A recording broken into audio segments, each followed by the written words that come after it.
Baik, selamat sore teman-teman. Assalamualaikum warahmatullahi wabarakatuh. Kami dari kelompok 6 akan mempresentasikan hasil diskusi kami. Sebelumnya saya sendiri Puput Melati selaku moderator bersama teman-teman saya yang akan mempresentasikan topik seputar perpindahan faktor produksi antar negara dan perusahaan multinasional. Sebelum kita mulai, saya ingin mengucapkan terima kasih atas waktunya yang telah diberikan untuk mendengarkan presentasi kami. Saya berharap presentasi ini akan memberikan wawasan baru dan informasi yang berguna untuk kita semua. Baik, materi yang pertama akan saya jelaskan.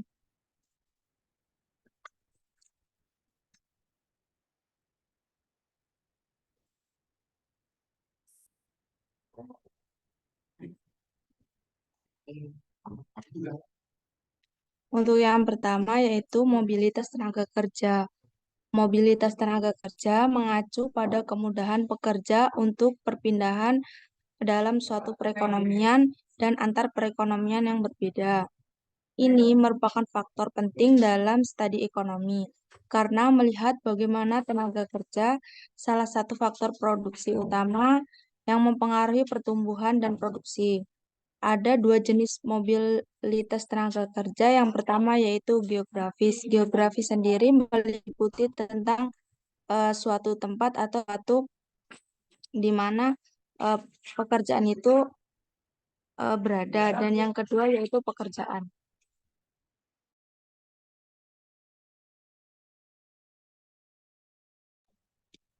Eh, yang selanjutnya, mengapa mobilitas geografis penting? Dari sudut pandang pembuat kebijakan, mobilitas geografis dapat mempunyai implikasi penting terhadap perekonomian suatu negara.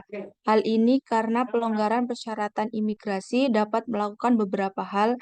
Yang pertama yaitu meningkatkan pasokan tenaga kerja. Semakin banyak pekerja memasuki perekonomian, pasokan tenaga kerja secara umum meningkat. Untuk poin yang kedua yaitu meningkatkan pengangguran. Kecuali jika pemberi kerja menuntut lebih banyak pekerja, peningkatan pasokan tenaga kerja dapat menyebabkan melimpahnya tenaga kerja, sehingga menyebabkan pengangguran yang lebih tinggi. Untuk poin yang ketiga yaitu meningkatkan produktivitas. Tidak semua pekerja yang ditambahkan ke dalam pasokan tenaga kerja adalah pekerja yang tidak terampil. Next. Untuk poin yang keempat yaitu meningkatkan pasokan tenaga kerja di industri tertentu. Pembatasan yang lebih rendah menyebabkan pekerja lebih mudah memasuki industri lain, yang berarti permintaan tenaga kerja akan lebih mudah dipenuhi. Untuk poin yang kelima yaitu tingkat upah yang lebih rendah. Jika pekerja lebih mudah memasuki industri tertentu, penawaran tenaga kerja akan meningkatkan untuk permintaan tertentu, yang akan menurunkan tingkat upah hingga keseimbangan tercapai. Untuk poin yang selanjutnya yaitu memungkinkan industri yang baru tumbuh untuk tumbuh. Jika suatu perekonomian sedang beralih ke industri baru, karyawan harus bersedia untuk menjalankan bisnis industri tersebut. Next. Nah, dilihat dari mobilitas tenaga kerja ada dua perspektif. Yang pertama yaitu tingkat pribadi. Pada tingkat pribadi, peningkatan mobilitas tenaga kerja memberikan peluang bagi pekerja untuk memperbaiki situasi keuangan mereka. Jika pekerja diinginkan mengikuti pelatihan untuk pekerja baru, perpindahan lokasi atau mencari upah yang lebih tinggi, mereka akan lebih senang bekerja yang dapat berdampak positif pada produktivitas. Untuk yang kedua yaitu tingkat agregat, mengacu pada perekonomian secara keseluruhan, sejauh mana mobilitas angkatan kerja dapat berdampak pada seberapa cepat suatu perekonomian dapat beradaptasi terhadap perubahan teknologi, seberapa cepat keunggulan kompetitif dapat dieksploitasi, dan bagaimana industri inovatif berkembang. Next.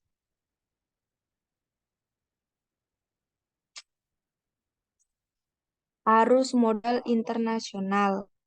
Aliran modal internasional merupakan pergerakan modal yang terjadi antar penduduk suatu negara, baik itu perseorangan, perusahaan, maupun pemerintah untuk melakukan penanaman modal.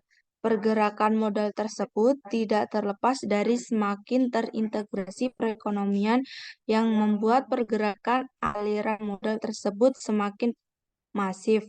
Pergerakan aliran modal banyak dipengaruhi oleh beberapa variabel, tidak terkecuali tabungan domestik dan investasi domestik. Dalam pandangan klasik menyatakan jika tidak adanya hubungan antar tabung dan investasi domestik serta memiliki tabungan positif terhadap aliran modal. Materi selanjutnya akan dijelaskan oleh Wina Clara. Kepada Wina Clara dipersilakan. Baik, terima kasih moderator. Selanjutnya yaitu arus modal internasional. Secara umum, arus modal internasional dapat bersifat berikut.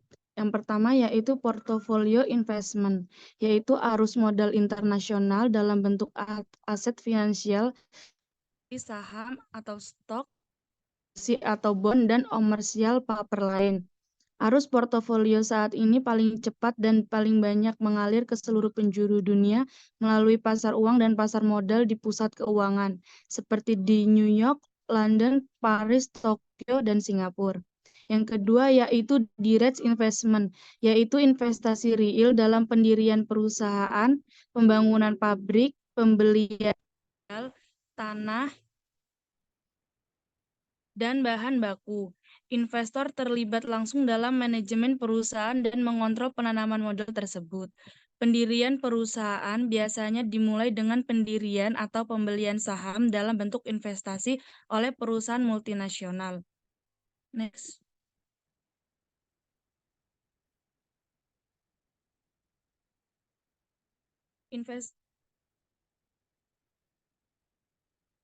Selanjutnya yaitu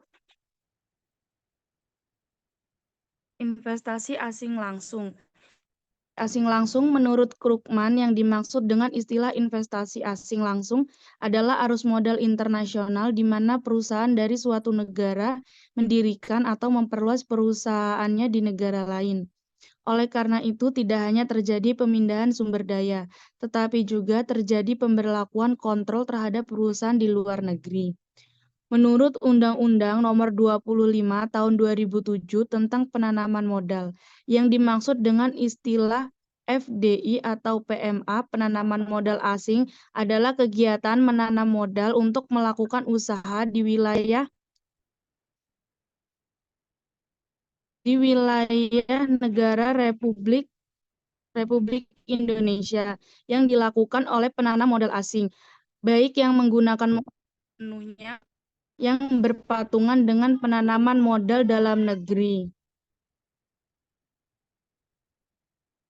Next.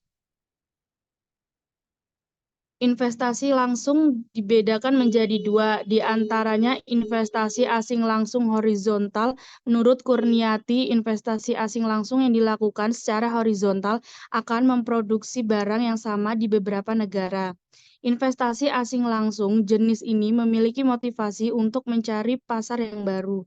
Keuntungan dari investasi asing langsung jenis ini adalah efisiensi dalam biaya transportasi, karena tempat produksi yang ada menjadi lebih dekat dengan konsumen.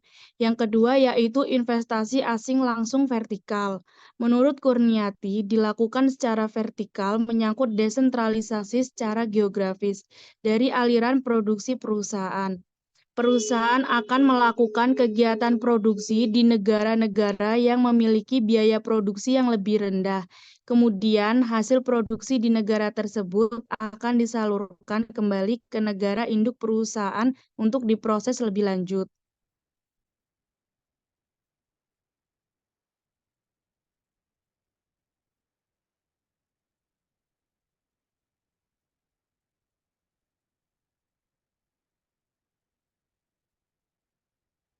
Faktor-faktor penentu terhadap investasi asing langsung yang pertama yaitu suku suku bunga. Suku bunga adalah harga yang harus dibayar atas penggunaan uang untuk jangka waktu tertentu, yang biasanya dinyatakan dalam persen. Suku bunga tersebut dapat dibedakan menjadi dua, yaitu suku bunga nominal dan suku bunga real. Yang kedua yaitu pertumbuhan ekonomi. Pertumbuhan ekonomi dapat diartikan sebagai suatu ukuran kuantitatif yang menggambarkan suatu perekonomian dalam satu tahun tertentu apabila dibandingkan dengan tahun sebelumnya. Yang ketiga yaitu infrastruktur. Dapat diartikan sebagai fasilitas dasar yang utama dalam mengembangkan kegiatan ekonomi dan meningkatkan efisiensi kegiatan ekonomi. Fasilitas dasar tersebut antara lain jalan raya, pelabuhan, lapangan terbang, kawasan industri, alat-alat perhubungan seperti telepon dan alat pengangkutan, serta fasilitas penyediaan air dan listrik.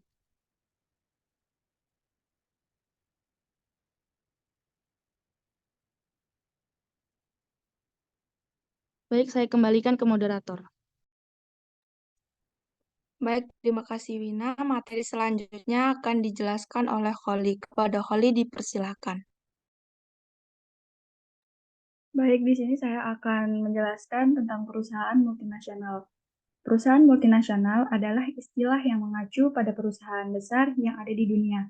Perusahaan multinasional beroperasi hampir di semua negara karena jangkauannya yang sangat luas. Karena berada di banyak negara, bisnis ini memiliki pengaruh penting dalam kondisi politik secara global. Kriteria perusahaan multinasional yang pertama, menggunakan teknologi yang canggih. Maksud dari menggunakan teknologi yang canggih adalah perusahaan besar pasti memiliki karyawan yang jumlahnya banyak, apalagi yang kegiatannya beroperasi lintas negara, di mana terdapat perbedaan waktu, maka penggunaan teknologi pasti sangat penting. Dengan menggunakan teknologi canggih, perusahaan multinasional dapat melakukan produksi dan komunikasi dengan lebih baik. Yang kedua, memiliki cabang di banyak negara. Perusahaan multinasional pasti beroperasi di banyak negara, sebagai contoh McDonald's, gerai makanan yang beroperasi di 120 negara. Yang ketiga, memiliki visi dan misi global, yang artinya berada di banyak negara, perusahaan multinasional pasti memiliki sistem manajemen dan distribusi dengan teknologi canggih. Penggunaan sistem tersebut digunakan secara global secara bersamaan. Mereka sudah berdiri lama dan berpengalaman. Tujuannya di setiap negara dan negara lain tuh pasti sama. Mereka memiliki tujuan global yang jelas. Dan yang terakhir ada memiliki laba yang besar. Karena pengalaman dan memiliki banyak cabang yang beroperasi di banyak negara, serta branding yang kuat, sehingga biasanya perusahaan multinasional memiliki jumlah penjualan yang besar. Dari penjualan tersebut secara global, mereka pasti memiliki jumlah laba yang besar pula yang dapat digunakan untuk ekspansi di masa mendatang.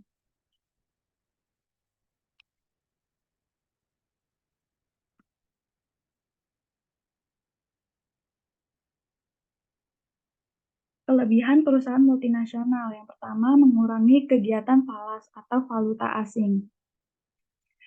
Salah satu kelebihan dari perusahaan multinasional adalah dapat mengurangi kegiatan persyaratan valuta asing untuk aktivitas impor dan sektor industri. Yang kedua, disukai banyak investor. Karena karakteristiknya, maka saham perusahaan multinasional akan diburu oleh masyarakat. Yang ketiga, produknya dibutuhkan masyarakat. Tentunya tujuan dari sebuah produksi bisnis adalah untuk memenuhi kebutuhan dari masyarakat. Dengan melakukan pemenuhan kebutuhan masyarakat, maka produk akan terus diproduksi. Dan yang keempat, meningkatkan pendapatan masyarakat. Jika perusahaan multinasional membuka kantor cabang baru, maka akan membuka lapangan kerja baru. Lapangan kerja ini tentunya akan dapat meningkatkan pendapatan masyarakat sehingga roda perekonomian daerah tersebut dapat berjalan. Dan adapun kekurangan perusahaan multinasional yang pertama itu ada level eksekutif diisi karyawan asing. Level eksekutif dari perusahaan multinasional biasanya diisi oleh karyawan asing dan biasanya karyawan dari negara mana perusahaan multinasional tersebut berasal. Sedangkan karyawan lokal hanya mengisi jabatan-jabatan rendah yang hanya membutuhkan keterampilan rendah pula. Dan yang kedua, membunuh bisnis lokal. Biasanya perusahaan besar akan lebih mudah untuk monopoli pasar. Tentunya akan berpengaruh pada bisnis lokal yang memiliki target pasar yang sama. Baik, selanjutnya saya kembalikan ke moderator. Baik, terima kasih Holly. Materi selanjutnya akan disampaikan oleh Dea Fitri. Kepada Dea Fitri dipersilakan. Ya, baik, terima kasih moderator. Di sini saya akan membahas studi kasus yang kami angkat, yaitu dengan judul dampak globalisasi terhadap pertumbuhan, kemiskinan, dan ketimpangan. Bangalore adalah Silicon Valley versi India. Ini merupakan tempat berbagai perusahaan teknologi berkarya. Salah satu perusahaan di Bangalore adalah Infosys Technologies Limited. Infosys menjajakan aneka jasa untuk perusahaan multinasional Amerika dan Eropa. Mulai dari perawatan komputer hingga menjawab telepon pelanggan perusahaan-perusahaan tersebut dari seluruh dunia. Sama seperti Infosys, Mphasis juga melakukan hal yang sama. Mphasis merupakan perusahaan akunting yang di-outsource oleh perusahaan-perusahaan akuntan publik di Amerika. Infosys dan Mphasis pada dasarnya sama. Mereka mengerjakan pekerjaan operan dari perusahaan Amerika Serikat. Jurnal ini oleh Friedman 2006, fenomena ini disebut globalisasi. Next. Globalisasi membuat lalu lintas sumber daya antar negara menjadi hal yang lumrah dan kemajuan teknologi membuat alokasi sumber daya lebih efisien. Dengan berpindahnya produksi komoditas labor intensif dari negara maju ke negara berkembang pada beberapa dekade terakhir mendukung pendapat Friedman. Perpindahan produksi ini secara tidak langsung meningkatkan perekonomian negara berkembang. Karena perpindahan produksi berarti kenaikan lapangan pekerjaan yang tersedia dan juga naiknya pendapatan nasional. Dengan perpindahan produksi juga seringkali membawa serta pengetahuan dari negara maju ke negara berkembang. Yang selanjutnya meningkatkan kualitas sumber daya manusia dan produktivitasnya. Produktivitas yang meningkat membuat pertumbuhan ekonomi meningkat.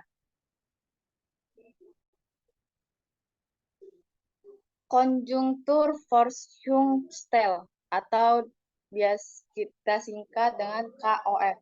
Swiss Economic Institute menyusun indeks globalisasi dari 23 variabel ekonomi, sosial, dan politik. Indeks globalisasi KOF ini memiliki skala 1 hingga 100, di mana semakin tinggi skalanya menunjukkan tingkat globalisasi yang semakin tinggi pula. Indeks globalisasi umum ini disusun dari indeks globalisasi ekonomi, indeks globalisasi sosial, dan indeks globalisasi politik, yang masing-masing memiliki bobot 36, 38, dan 26%. Dari studi yang dilakukan oleh Sahrania pada tahun 2015, dengan sampel 9 negara ASEAN plus 3, yaitu Indonesia, Malaysia, Thailand, Filipina, Vietnam, Kamboja, Tiongkok, Jepang, dan Korea Selatan pada periode 1980 hingga 2009 dengan OLS panel 5 tahun. Tidak menemukan bukti bahwa globalisasi umum dan globalisasi sosial berpengaruh terhadap pertumbuhan ekonomi. Hanya globalisasi ekonomilah yang berpengaruh positif terhadap pertumbuhan ekonomi. Next. Dengan terkait ketimpangan pendapatan, studi ini menemukan bahwa globalisasi secara umum, globalisasi ekonomi, dan globalisasi sosial semuanya memperburuk ketimpangan pendapatan. Globalisasi ekonomi berpengaruh lebih kuat terhadap ketimpangan pendapatan daripada globalisasi sosial. Dari hasil ini, pemerintah perlu melakukan kebijakan redistribusi pendapatan melalui pajak dan subsidi serta memperkuat belanja sosial untuk meningkatkan keterampilan khususnya bagi masyarakat yang bekerja di sektor yang berkompetisi dengan impor untuk mengurangi dampak negatif globalisasi terhadap beberapa kelompok masyarakat.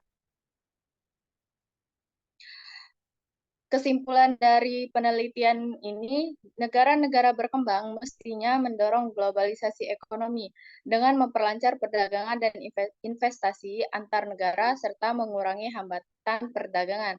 Namun jangan berharap globalisasi equalis masyarakat di dalam suatu negara. The world is flat. Seperti kata Friedman itu adalah kesimpulan antar negara. Sedangkan di dalam suatu negara sendiri, it is uniform. Persis seperti kata teori. Sekian studi kasus yang dapat saya sampaikan. Saya kembalikan ke moderator. Baik, terima kasih atas penyampaiannya, Dea. Demikian isi presentasi kami kali ini.